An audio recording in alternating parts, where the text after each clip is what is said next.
Hello, Namaste. My name is Tara Nepal. Today, I'm here to share with you all a short video my on my dad, my father. When I think of my dad, he reminds me of that courage, that inspiration, and that bold person. Although he was illiterate, he never went to school or anything like that. But the way he used to speak up, he had to. He was that kind of person. Whenever he happens to see any kind of injustices going on, something that people are trying to talk him down, or talk somebody down or something like that, he had to be there to speak up. And he couldn't. He had that that quality, that strength, that special qualities, that quality in him. So he's really for me also today. Whenever I feel like, okay, I need to share on this, I need to speak for myself, so I just think of him. I just bring him into my picture, and then I get my my vibe, my courage from him. But sadly, with the COVID-19 that came, like a mystery, my dad happened to be one of the first ones that that had to become the victim of COVID-19. As it came as a mystery, there wasn't anything like that to treat or anything. But the hospital, we took him, and he got tested positive, but he couldn't really make it. So this is something I find it a little bit difficult, but at the same time I wanted to share. So I wrote something after he passed away, in his memory, because I was really heartbroken, especially the COVID-19 coming, and then even for doctors and anybody, it was like, what is this? How are we going to treat and all that? So it was a very different, a situation full of mysteries and unanswered questions. So I wrote something, very, very, very brief. It's very short. So it's like yesterday he was talking and walking. It's like yesterday he was talking and walking, but now it has been 4 years since he's gone. It's like yesterday he was talking and walking, but now it has been 4 years since he's gone. Knowing that it is a part of life to remain and be gone, knowing that it is a part of life to remain and be gone, we still cannot believe he is now a memory to be carried on. It's like yesterday he was talking and walking, but now it has been 4 years since he is gone. Knowing that it is a part of life to remain and be gone, we as family cannot believe he is now on a memory to be carried on. So after one thing also, when I talk about my dad, I know I have been sharing about the ethnic cleansing and all that happened in Bhutan, on my videos uploaded recently and even on the previous videos. That's where my story originates from. My dad, he was illiterate, but with the government of Bhutan attacking our ethnic groups and coming up with that conspiracy of what they call one nation, one people, my dad used to speak up for his own community in Bhutan. When the government used to try to refuse citizenship or giving that authentication so that they become eligible to apply for the citizenships, my dad used to speak up. He used to go to the government offices, to the court, and then he used to say, okay, this person has been living here. We know him for all these years. How can you deny? His ancestors were living here for all these years, centuries.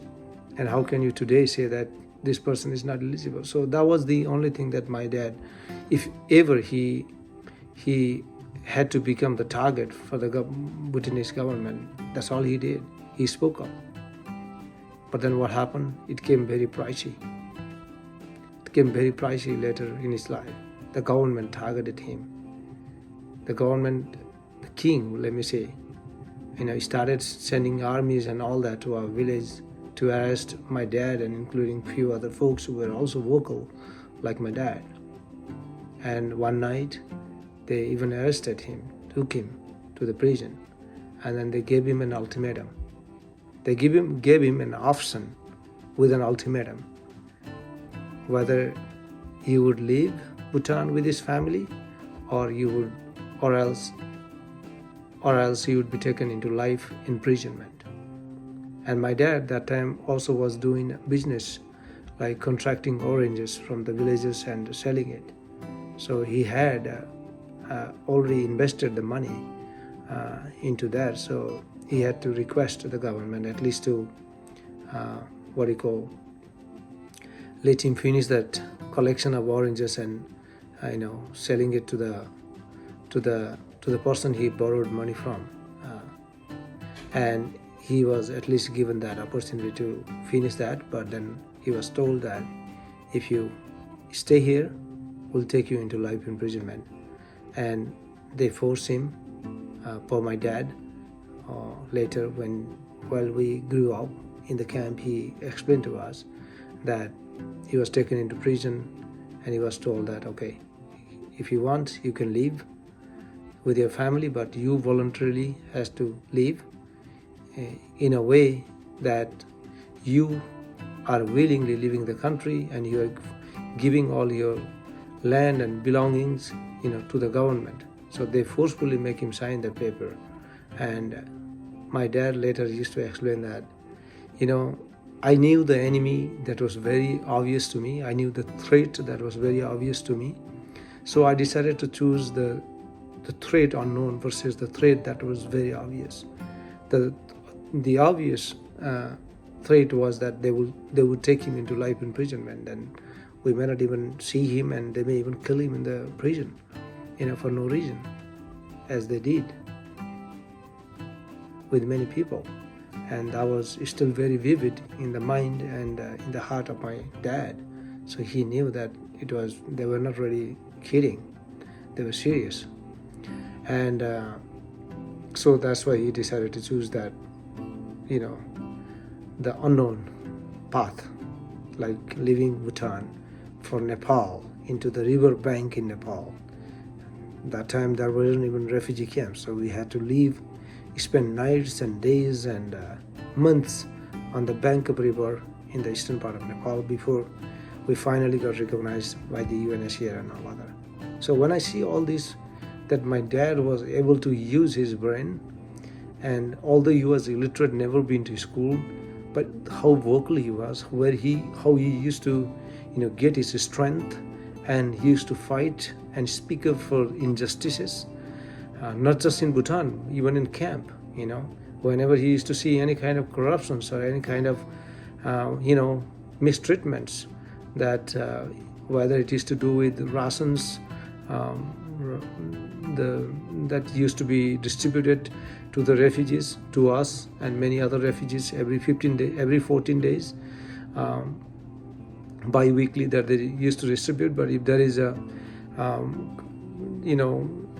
low grade in terms of quality in the ration and the vegetables and all that, my dad used to be the first person, I remember, to go and question those folks who had that contract to bring rations and distribute vegetables and rice and lentils, who get the contract from the UNHCR.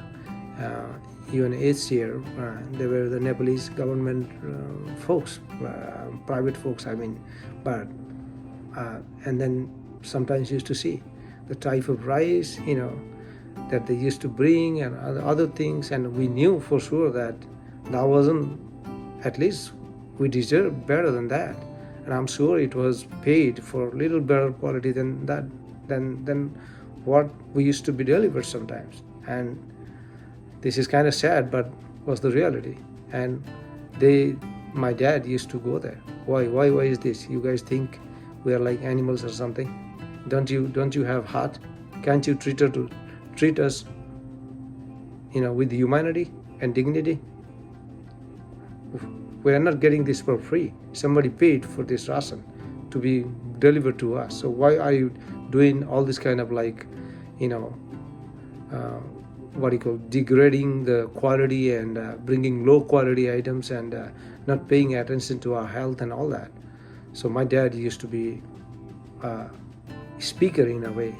I used to speak up whenever he sees these things. He doesn't need to be like literate or anything like that. So sometimes for this reason I say you don't really have to be so well educated and have to have gone to school or something like that, you see. I mean, it's just like something you have heart and you have the willpower and you have that determination and that selflessness, you can do it. So that's why today, although it's a kind of sad that to share this video, my dad has already passed away, and COVID, I mean, I have that COVID nightmare is still, lingering in my family, because in the memory of my dad who passed away in the hospital with COVID, he stayed very, very long. So all those days kind of makes me very sad, breaks my heart. But life is life, And but as always, although my dad is gone, his inspiration, his courage, his strength, all that, trying to put the family together, that will always stay with me. We're very fortunate. We have our mother to guide us and to, be that, provide that guardianship to our family still. So we are blessed to have her. Whenever I remember my dad and mom, I think it is always that in everyone's family that this has been that way, that my mom, I tell my siblings and my kids even, when I look at my dad and mom, I look at my mom as someone who is a survival, who is a portrait, who resembles how to survive at the most harsh and most difficult circumstances. She's a real survivor. She raised us, although there were so many challenges. We didn't belong to a rich family or anything like that. We had to work to support the family and to feed. So my mom had gone through all that hard work in her life, in raising her children and supporting her family. My dad, on the other hand, although he was illiterate, as I said, but he had that willpower, to speak up, and not just for himself, but for others too, to represent himself for others too, not like really caring what's going to happen to you, but he used to stand for others and stand with others. So, but today I want to speak more on my dad. So after my passing, after the passing of my dad, after the passing away of my dad, I used to think that, before that I used to think that life is like, I used to take everything granted, honestly, like when it comes to my family members. Although my dad was sick, he used to get sick, once in a while. He had other medical conditions as well. So, but still I never felt that he would leave us that soon, But then after he was gone, I don't know, something came in my mind and I wrote this, particularly after he left us. And this is how it reads. It's about one day that defines our life, our life and one day, the connection. So let me try to read it. I don't know how it would sound, but this is how it goes.